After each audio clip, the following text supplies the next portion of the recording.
Bom dia, turminha. Estou com muita saudade de vocês. Espero que todos estejam bem. Espero também em breve a gente poder se encontrar.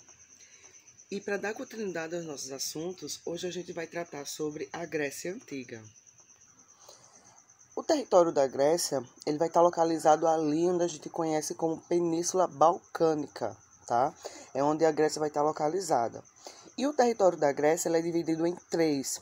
Ele é dividido aí em Grécia Insular, Grécia Peninsular e Grécia Continental. Ou seja, o território da Grécia, ele não se detém apenas à parte da península, né? Aquela parte extensa de terra que sai do continente. Ele também possui terra na parte peninsular, ilhas, né, que também formam ali o continente, o país da Grécia, e também ele tem porção do país dentro do próprio continente. Então, por isso que a gente faz essa divisão aí do território grego em três, né, peninsular, insular e continental. E o relevo da Grécia, ele é bastante montanhoso. A gente tem cerca aí de 80% do país formado apenas por montanhas. Então a gente tem aí uma distribuição de terras para a agricultura bem escassa, né? Porque as terras são mais voltadas aí para o pastoreio, né? Para o cuidado de ovinos, caprinos. É a principal fonte de renda desse povo, né? Já que as suas terras não são tão férteis, não são tão propícias assim para o cultivo da agricultura. A parte da Grécia insular, ela vai ser ali a região localizada, como eu falei, das ilhas, né? Que vai ser banhada principalmente pelo mar Egeu. Então, a parte insular é a parte que vai ser formada pelas ilhas, que vai compor ali a formação do território grego. Já a parte peninsular é a parte onde tem as terras mais férteis do território grego, tá? Lá vai ser mais favorável assim, para o plantio, né? Já por possuir porções de terras que permitam a agricultura, e a principal fonte de renda dessa região, né, da Grécia peninsular, vai ser a agricultura. E já a Grécia continental, ela tem mais aí de 100 mil quilômetros de extensão e é formada principalmente pelas montanhas, né? Então, a principal fonte de renda dessa parte da Grécia peninsular vai ser o pastoreio, né? O cuidado, a criação de animais. Então, por ela ter essa grande extensão, né? Parte peninsular, parte insular e parte continental, a Grécia ela tem contato com outros continentes, com outros povos, né? Então, ela vai estar ali principalmente próximo aos países do sudoeste da Europa e também próximo a uma parte da Ásia, né? Ela também vai ter contato com parte da Ásia. Olha só como o livro de vocês vai tratar essa questão do contato que os povos gregos tiveram com principalmente o pessoal ali da Ásia Menor. As cidades-estados dessa região sofriam muita pressão dos persas e dos povos da Mesopotâmia. Inclusive, havia a penetração dos traços culturais desses povos nas cidades gregas, dando uma configuração diferente à região dos Balcãs. Então, a região dos Balcãs, ali próximo à Ásia Menor, pertencia ao território grego, mas era um povo que vivia ali um pouquinho mais a mistura cultural, que vivia mais a influência principalmente dos persas e dos povos da Mesopotâmia. O clima da região do território da Grécia era bastante constante. Tanto o inverno quanto o verão eram bastante rigorosos, né? Então, durante o inverno era muita chuva, muito frio, e durante o verão muito calor, um calor muito intenso, né? Isso prejudicava principalmente os pequenos produtores de agricultura, né? Os pequenos produtores não tinham como lidar constantemente com essas mudanças climáticas que a Grécia vivia. Então, por esse clima quente, era necessário cultivar plantas que resistissem, né, a esse clima. Então, eles plantavam aí uva, oliveiras, né, e na parte que eram mais férteis, né, que eles poderiam ter um maior controle, né, tinham acesso melhor à água, eles plantavam aí trigo, cevada, que era a base da alimentação do povo grego, tá? Como o território da Grécia era formado por muitas montanhas, era difícil o acesso com outros povos, né? Era difícil a comunicação com outros povos. E isso vai fazer com que a principal via de comunicação e de transporte do povo grego venha a ser aí o mar. A via marítima era a principal rota utilizada por eles para ter contato aí com outros povos, para ter intercâmbio cultural e também melhorias do comércio, né? Então, a principal rota utilizada pelos gregos era aí a via marítima, já que seu território terrestre era formado basicamente por montanhas e assim dificultava o caminho e a comunicação com outros povos. Então, entendendo um pouquinho do território da Grécia, agora a gente vai entender como os historiadores dividiram o estudo sobre a Grécia, né? Eles fizeram aí uma periodização desse período, né? Eles periodizaram, fizeram aí fosse uma linha do tempo para entender melhor como se deu a formação desse povo. E aí essa periodização se deu em 5 períodos, esse estudo sobre o continente grego.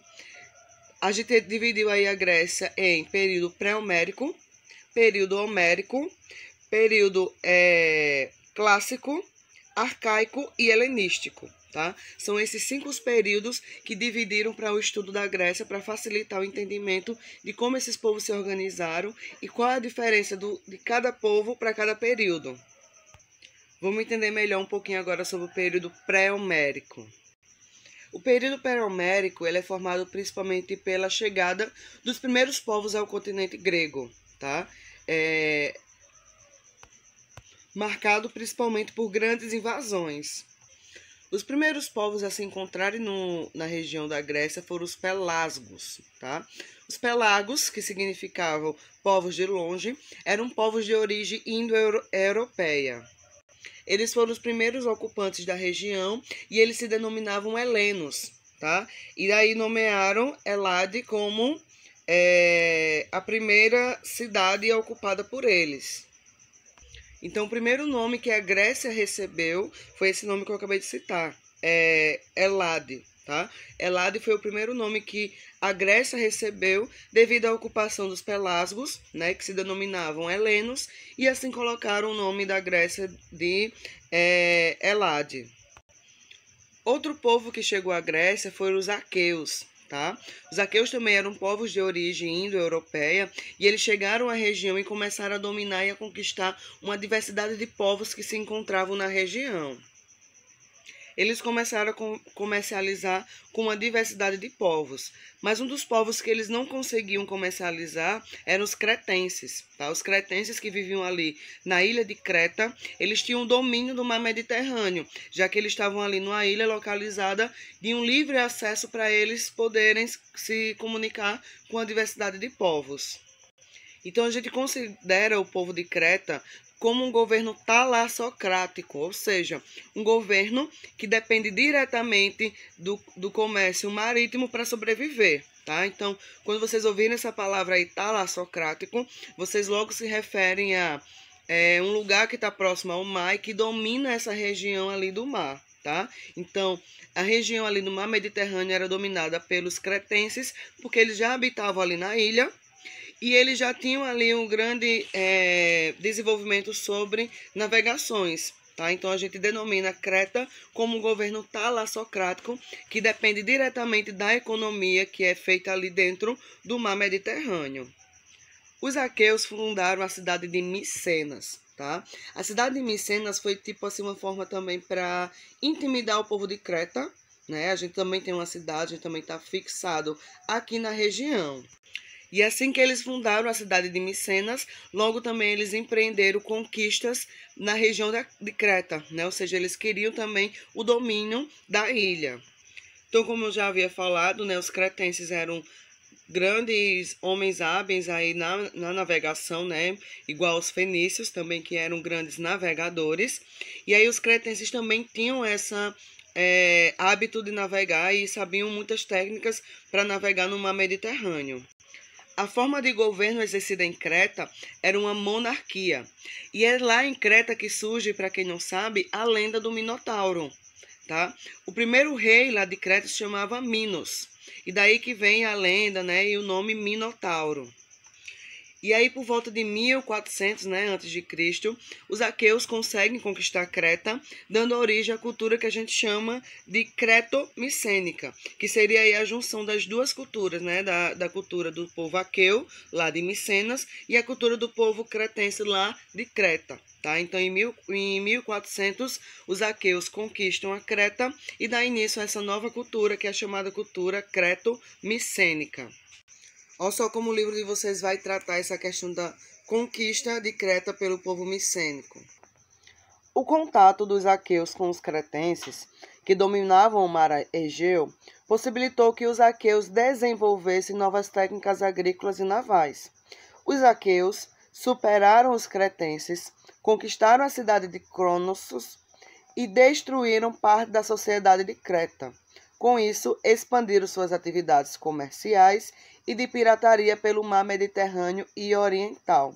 Então a gente percebe aí que os aqueus, ao conquistar o povo de Creta e fazer essa junção, né, da cultura micena e da cultura creta, eles destroem boa parte do que era a cultura cretense e começam eles a dominar o que era ali dominado pelos cretenses, né? Eles começam a dominar o mar Mediterrâneo e a principal fonte econômica agora vai ser a pirataria e vai ser tudo que eles conseguirem retirar do mar.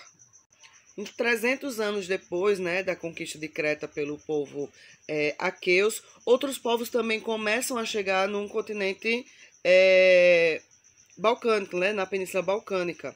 Os povos como os jônios, os eólios e os dórios começam também a chegar na região.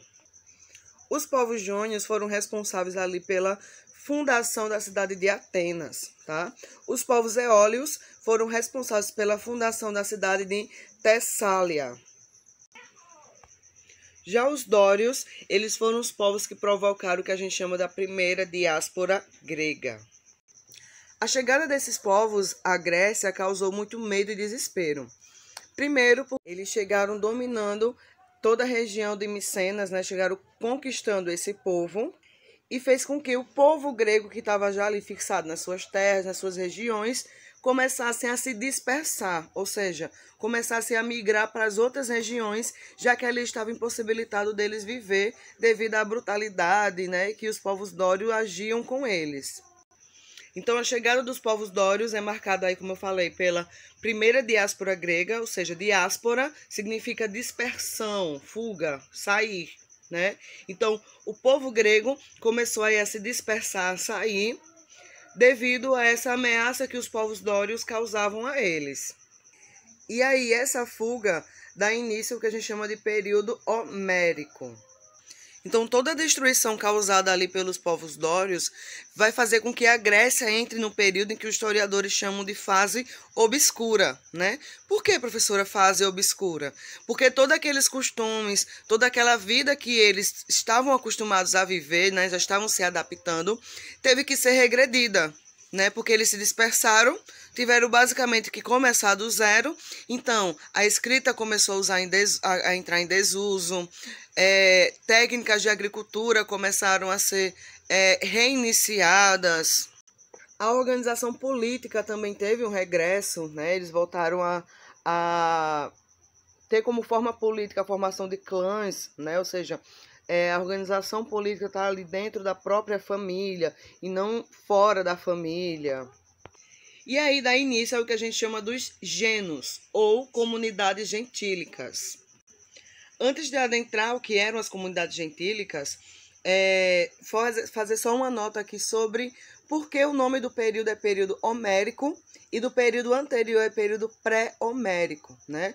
A gente já dá ali pelo nome período pré-homérico, é antes da existência dos escritos do poeta Homérico, tá? Homérico, que era aí um grande poeta do período arcaico na Grécia, e ele vai ser responsável por escrever histórias muito comuns como a de Ulisses, a Odisseia, a Ilíada. Tá? Ele vai ser o principal cara que vai aí escrever a história do povo grego.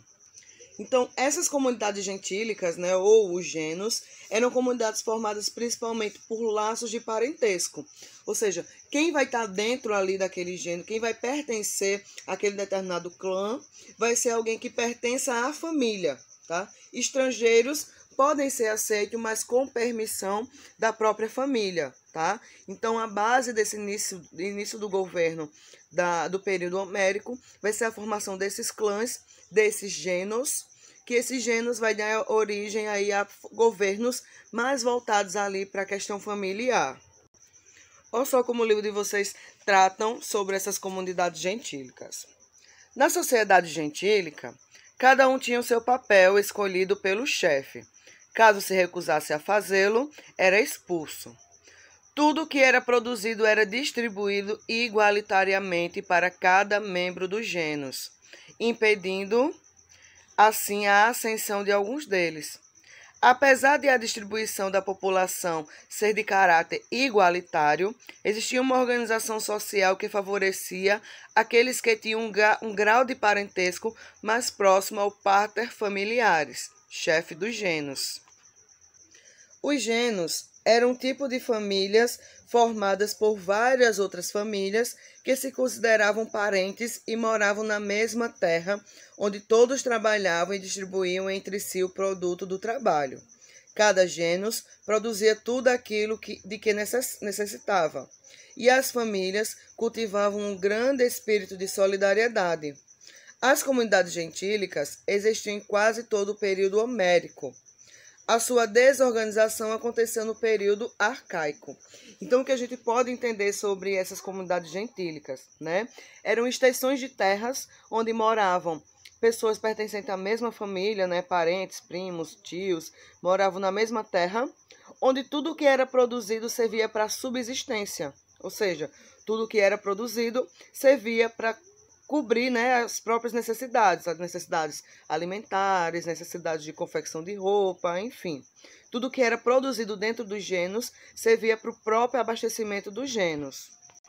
O líder desse gênero era chamado de pater familiar, tá? O pater familiar era o cara responsável aí por orientar as pessoas, né? Dizer quais atividades eram para ser feitas por determinadas famílias, que mulheres e homens deviam fazer, como era dada a educação das crianças. Então, ele era o líder desse povo.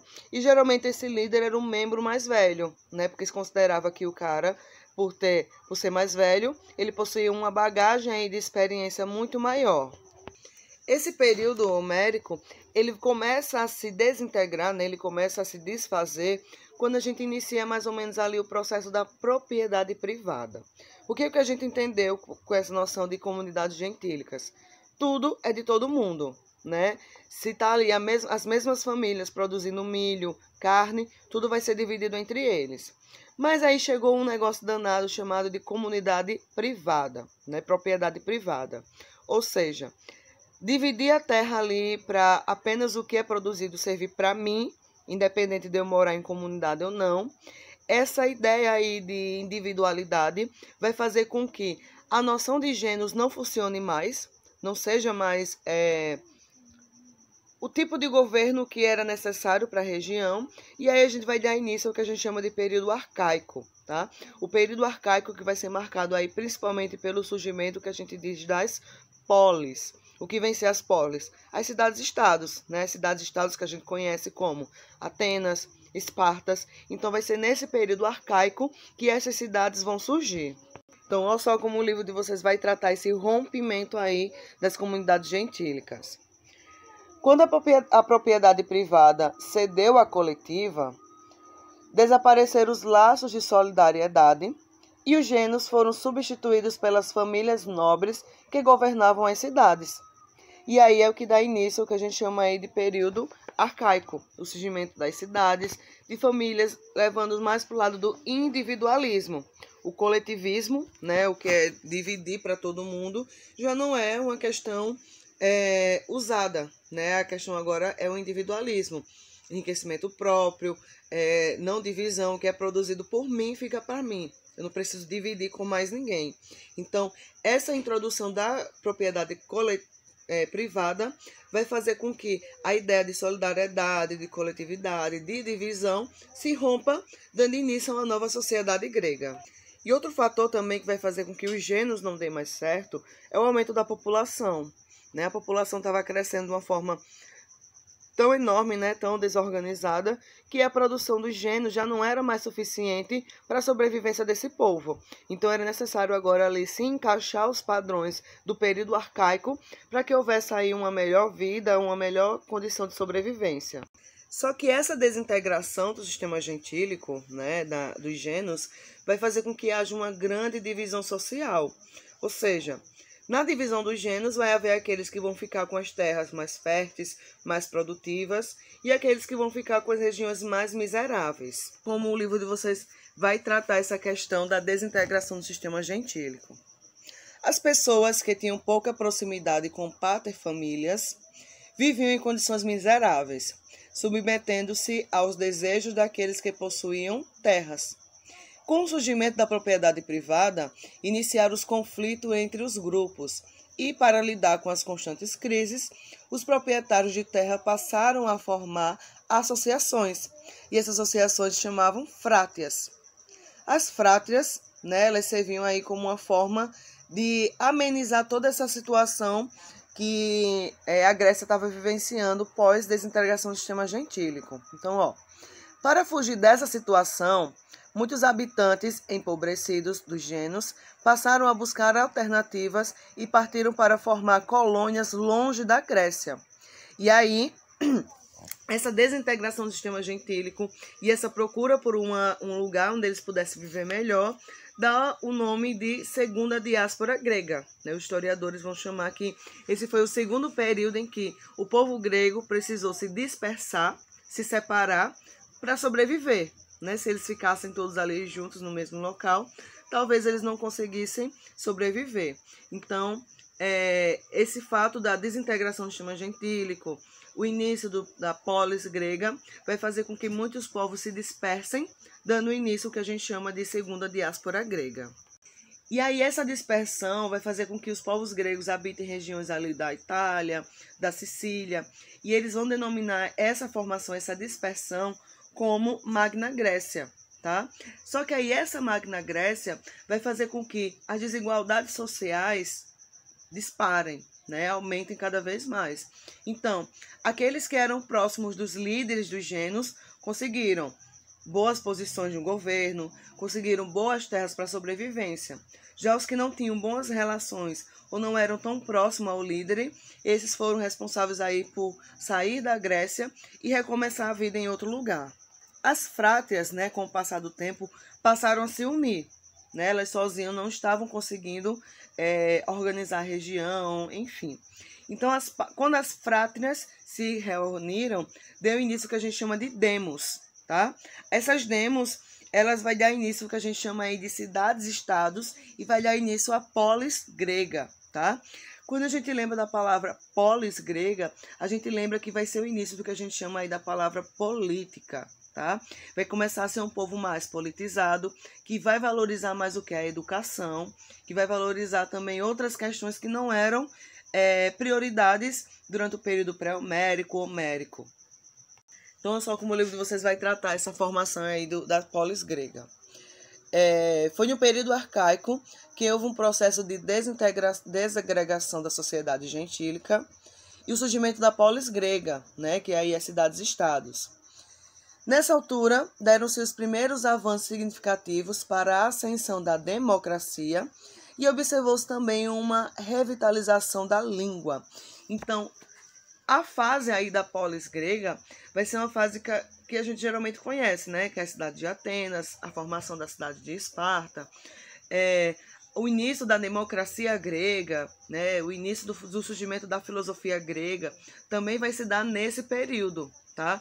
Que era um período em que eram tantas novidades, eram tantas vontades de melhoria, que a política, a ética e a filosofia vão ser os caminhos em que esses povos vão encontrar para construir e constituir as suas sociedades.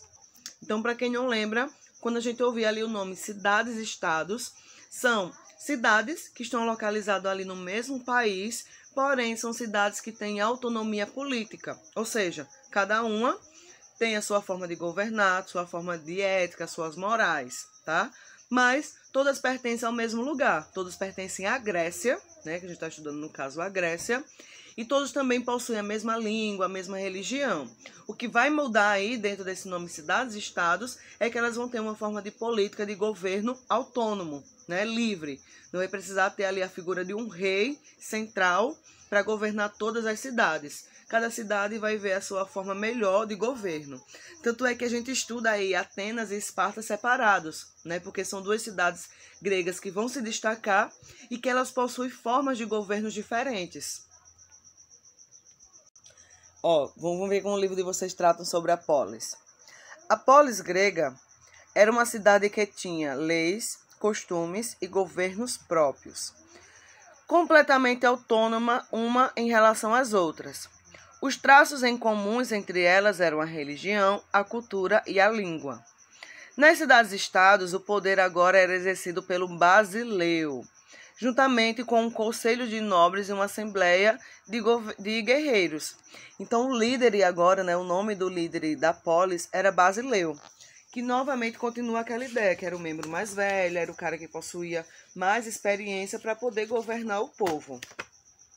Então, o livro de vocês aí na página 84 vai trazer um quadrinho de como se deu a formação aí da polis grega, né? De início foi a formação dos gênos, né? Os gênos mais gênos formavam uma frátria, né? Ou seja, tinha vários gênos. Quando esses gênos se uniam, formava o que a gente chama de frátria. Frátrias juntas, unidas, formavam o que a gente chama de tribos, né? Ou seja, aquelas gênos que haviam se reunido, formado uma frátrias. Várias frátrias já estavam havendo na Grécia, então essas frátrias decidiram se unir. Quando essas frátrias se uniam, formavam o que a gente chama de tribos, né? E essas tribos juntas deu origem ao que a gente chama de demos, e as demos dão origem aí ao que a gente chama das cidades-estados. Então, como a gente viu, esse período arcaico vai ser marcado aí pelo surgimento da polis e principalmente pelo surgimento dessas cidades-estados, que eram cidades com governos autônomos, né? Mas o que havia ali de elo em comum era a língua, a religião e a cultura. Era o que mantinha esse povo unido. E aí, com o surgimento da polis, vai surgir o que a gente chama de nome de Acrópole. A Acrópole era a parte mais elevada da cidade, tá? Essa Acrópole, ela se via basicamente como um templo, tá? Era a ideia de que a gente constrói o nosso templo no local mais alto da cidade, porque aí a gente está muito mais próximos aos deuses, né? Então, a Acrópole era onde era a parte mais alta da cidade, né? A parte que tem a montanha mais elevada da cidade. Lá eles construíam um templo, tá? Que servia para o pessoal ir lá fazer adoração aos deuses, que a gente vai lembrar que aí a Grécia, ela era o quê? Politeísta, né? Ou seja, ela adorava uma diversidade de deuses. E além da Acrópole, também havia o que a gente chama de ágora. A ágora era como se fosse uma praça pública em que as pessoas se reuniam para discussões políticas, tá? E aí as pessoas que a gente vai remeter são os filósofos.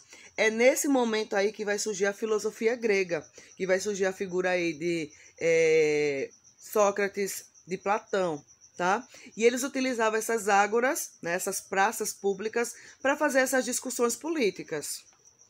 Já aí com a período arcaico, a principal fonte econômica da Grécia vai ser a venda de produtos artesanais, né? Então, ela revendia para diversidade de locais os produtos que eles produziam, né? Cerâmicas, vinhos, enfim. Essa vai ser uma das principais fontes econômicas da Grécia nesse período arcaico. E aí a gente vai ter a valorização da política dentro desse período arcaico, tá? A cidade que mais vai se destacar aí nessas questões de discussões políticas vai ser Atenas, tá? Lá vai ser o centro, principalmente do que a gente chama da democracia grega. E também a Atenas, ela vai vivenciar uma diversidade de formas de governo. Ela vai passar aí pela monarquia, né, que é o governo de um único rei, oligarquia, que é o governo para poucos, né? Poucos governam e poucos têm direitos sociais. A tirania, né, que é o governo de um único homem, onde ele assume o poder pela força e ele tem apoio principalmente da nobreza, da aristocracia.